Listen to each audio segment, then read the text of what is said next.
answer.com. Only the biggest stories, only the biggest guests, and only the biggest opinions. This is AM 560, The Answer.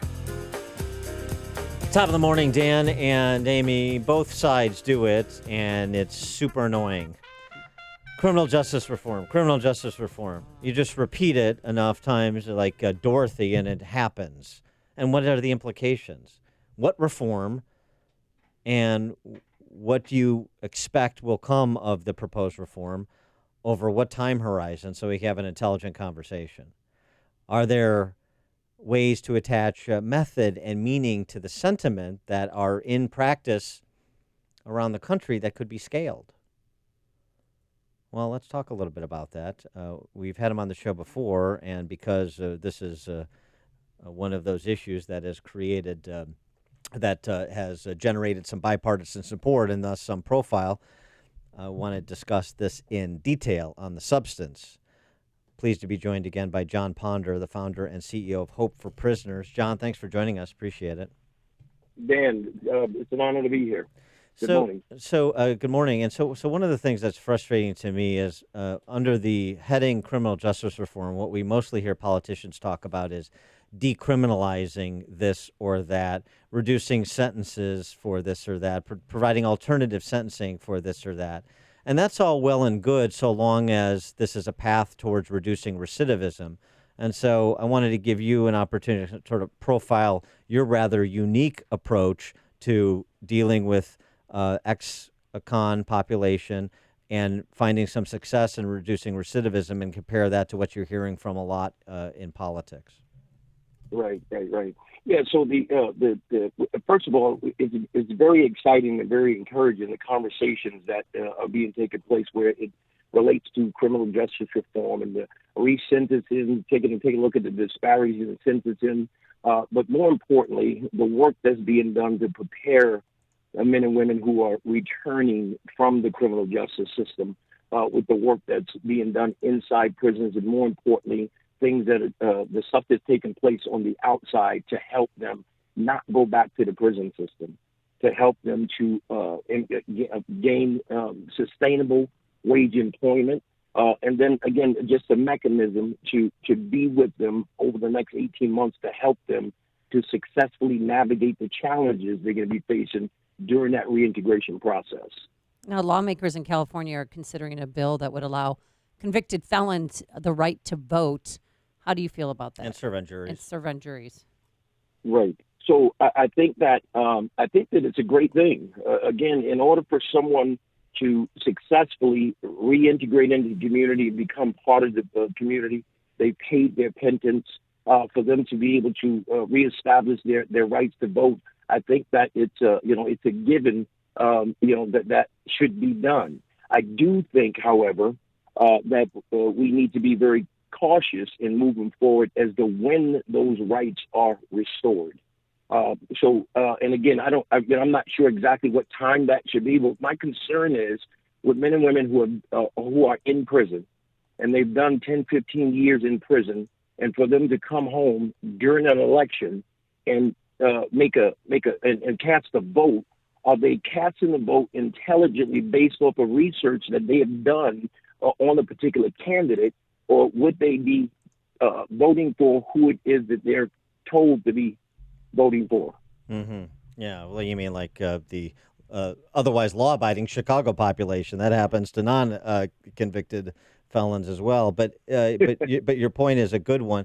But going back here though, I mean, Kim Kardashian was at the White House last week, and they have this whole thing celebrating criminal justice reform, and it's all well and good, sort of. But I want to emphasize what your program does, because it's different than anything else I've heard about. And it's not just about reduction in sentencing and decriminalizing. It's about changing the attitude and approach to life of people who've made a mistake. They paid the penalty for that mistake. Okay, fine. But how are we transitioning them to avoid those mistakes again by changing their heart and their attitude? Right. And that's a great point. And, we come from a perspective and the conversation that I continue to have while, traveling across the country talking about this is that it's a fantastic idea with folks coming home and be able to celebrate those things. But we have to keep in mind, what is going to be the mechanism on the outside once they get released that's going to help them to be successful. We're releasing folks, and again, that is great. But if we don't have a mechanism to help them to be successful, then, some years down the line, we're going to take a look at it and see that, this may have been a big mistake. Well, so right. being able to help. Right, this is what's interesting about what you do, not just the mentorship piece, but who the mentors are, because this is changing attitudes about being a productive citizen. It's also changing attitudes that perhaps some ex-cons have with respect to police. Oh, absolutely, 100%. The one thing that we've discovered, Dan and Amy, is that the majority of people, they really want to change. They have no idea how to do it. So for so long, we've been telling people from this segment of the population to get back out in the community, become successful members of the community, productive employees, but they may have never had any reference points of what that might look like. So it's important that we're able to provide that training for them and give them the tools to help them to be successful, help them to make that character change, teach them about what integrity is, and then launch them out into the community to be successful. But we can't launch them out there by themselves. And one of the things that we have done that is tremendously successful, that has got other jurisdictions across the country looking to replicate our model, is that we do that through intensive case management and mentoring, where we've trained up over 450 men and women from our community to serve as mentors. Now, these mentors are pastors and leaders from churches across Southern Nevada. These are business owners, business leaders, school teachers, right down to the Las Vegas Metropolitan Police Department, which is, the sheriff has given us an army of volunteer police officers that come alongside them and help them to be successful. And never before in the history of reentry, nowhere on this planet to this magnitude has law enforcement gotten us involved in mentoring and training people coming home from the prison system. And just that there has, yeah. And what's the rate? Like 6% of your graduates commit crimes again, then they go back to prison. Absolutely. So that is we're touting a 94% success rate. We are touting the fact that, that 74% of the men and women who come through our process are successful in gaining full-time employment. 25% of those are full-time employed in sustainable wage jobs within 17 days of graduation. And then, again, that 6% recidivism is something that we're very proud of. It's concrete proof that what we're doing is efficacious. What happens at the end of somebody going through your program and you make an assessment of them that this person isn't ready for reentry, this person hasn't changed their ways, this person is going to commit another crime? You must have a good eye for it, a good instinct for it. What do you do in that case? Absolutely. So when we identify folks that are like that, we just don't bring them through our process and give them a little bit more time. We don't necessarily say to them that they can't come through. We don't disqualify anyone, but they disqualify themselves. And when they get ready to change, because again, what we look for is we look for people who want their success for themselves more than we want it for them. Because if we want their success for them more than they want it for themselves, then we're going to be wasting time, effort, energy, and resources. So we will circle back with them at a time where they really, truly do want to change. And if they display that, then, we have an obligation. Our very mission is do everything we can to come alongside them and be the wind beneath their wings. And if you're a mentor to one of these prisoners, are you on call? I mean, are you there at their beck and call if they need help with the situation, or how does it work? Absolutely, because in that mechanism, keep in mind that they do have a case manager, mm-hmm. right, who is their go-to person, but then there's a team of mentors that are there with them to not only, again, help them to navigate the different challenges they're going to make, but the case manager comes up with a case plan to put that participant, once released, on the road to a better life.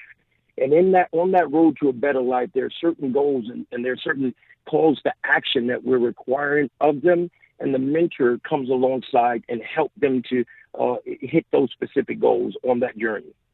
Most sex offenders have drug use in their life. I wonder how you view that, view the recent push for marijuana legalization in a handful of states, including the state we're in, Illinois.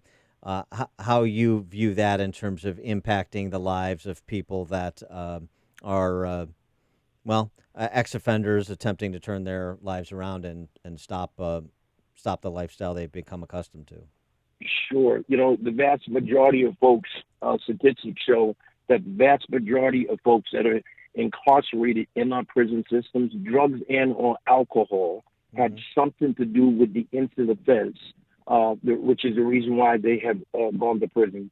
So, what we stress, whether it's marijuana or anything else, what we stress is that you want to be, drug-free. Even sometimes, employers, you can't get a job if you're under the influence of a particular substance, whether it's marijuana or not. Marijuana is legal in our state, but, what I share with folks that a lot in our valley right now, we're sitting on more jobs than we can fill right now. And a lot of those employment opportunities come from the construction field. But the laborers union is not going to let you get on that job site while you're under the influence of anything. So what we share with people is this: you'll never sacrifice what you want the most for what you want right now in this moment. What you want the most is earning a sustainable wage where you're able to take care of yourself and take care of your family and not go back to the prison system. But what you want right now in the moment is just this fleeting thing that, your success in your future is going to be at jeopardy. Do you see anything in this sort of the broad spectrum of criminal justice reform, everything under that umbrella? Do you see anything that's being pushed that you think will be counterproductive, that shouldn't be pushed? You know what? I think that the things that are taking place right now, I am very encouraged of the things that are being laid out and the conversations that are being had about what is going to be taking place in this next step. I know that there were some things in the first step that, there was big conversations about they should have been in the first time. But I know that this administration is taking a look at the next steps to see what it is going to be included in that. And hey, if it's not in this second step, we keep the momentum going with this bipartisan support. Again, I'm very encouraged that there will be a third step and there'll be a fourth step, but sooner or later we will get there to where it should be. All right. He is Jon Ponder. He is the founder and CEO of Hope for Prisoners. Jon, thanks so much for joining us again. Appreciate it. It is my honor. Have a great day. You too. Yep. Thanks.